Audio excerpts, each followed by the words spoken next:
Man, this one, this one surely is a tragedy, and it when family has to take actions against their own family, man, I can only imagine what this brother's dealing with after having to take action in such a way. I mean, maybe this one's a little cloudy.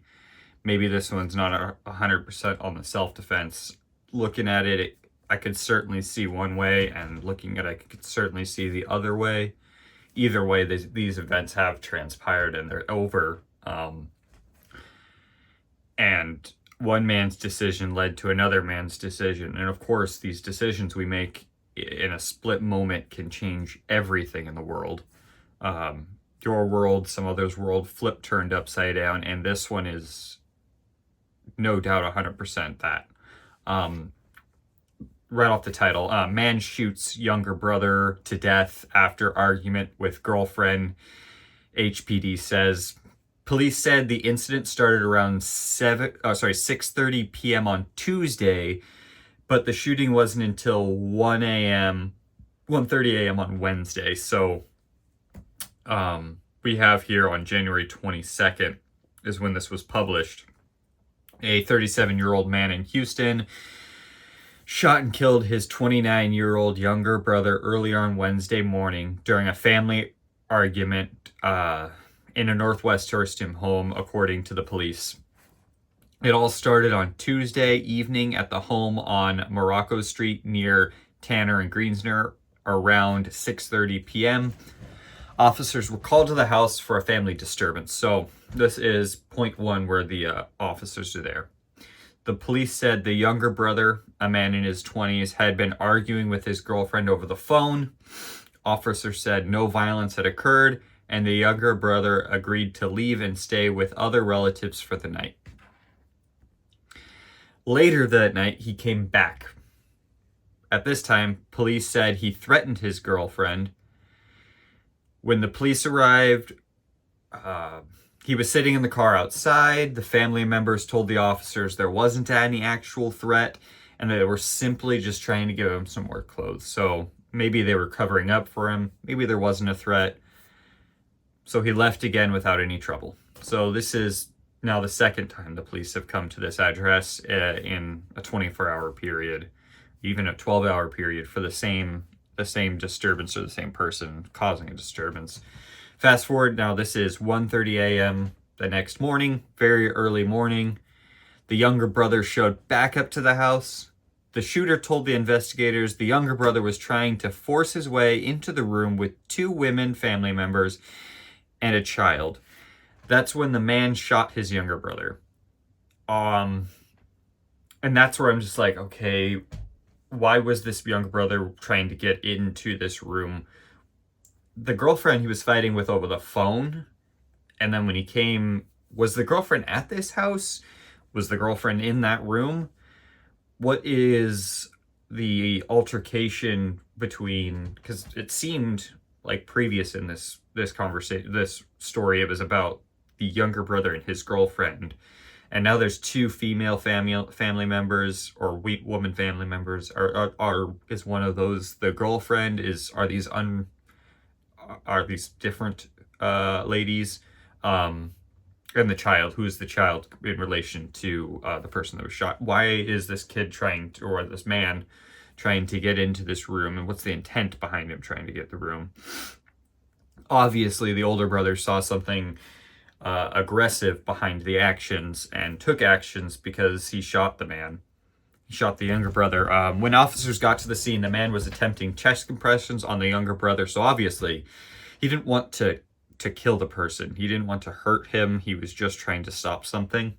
He's trying to save his younger brother's life, even still, after having to make the ultimate choice to stop his younger brother from being able to get into that room.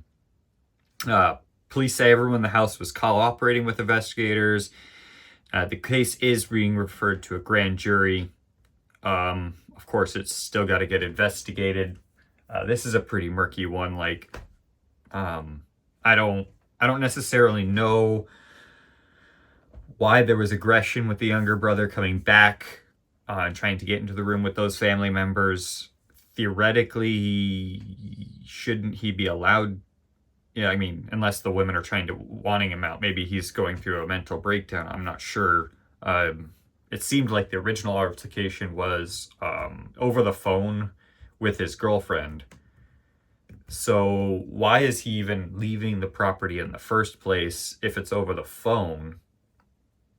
That's kind of strange. Maybe because of the loud nature of his altercate or his conversation with his girlfriend over the phone, his family decided it would be better if he wasn't there for the night. But why did that lead to him later trying to get into a room with other family members, that then his older brother thought it was necessary to shoot? But obviously the older brother felt it necessary, and I mean, there's no other information about it just yet when it comes to this, but it's a tragedy nonetheless that this happened. What are you guys' thoughts about this? Like, a older brother felt the need to take action against his younger brother, who was obviously not in the right frame of mind about what was going on. He was having some sort of altercation earlier in the night. The cops were there 2 separate times previous to the shooting, and now a third time. Did the family cover up on some sort of threat that maybe should have been known about sooner? And maybe this guy could have gotten the help he needed somehow. But for whatever reason,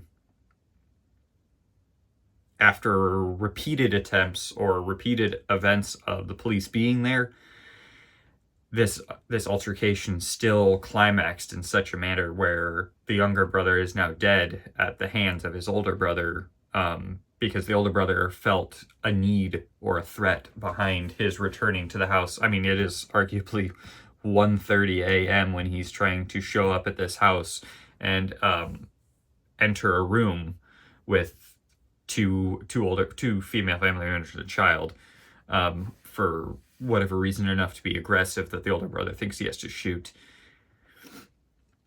It's a hard one to just immediately see the need for self-defense, though you are defending somebody in your household. Theoretically, this man also lives here by the sounds of it, because he's agreeing to stay somewhere else for the night, and his work clothes are there. But obviously there's some sort of aggression here.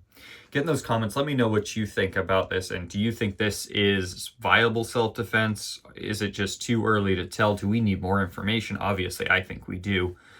But yeah, I mean, aggression and threats had already been made, and this older brother felt the need to take action, obviously. But get in those comments. Let me know what you think. If you found value in hearing about this story, if you could hit that like button for me, it would help out a lot.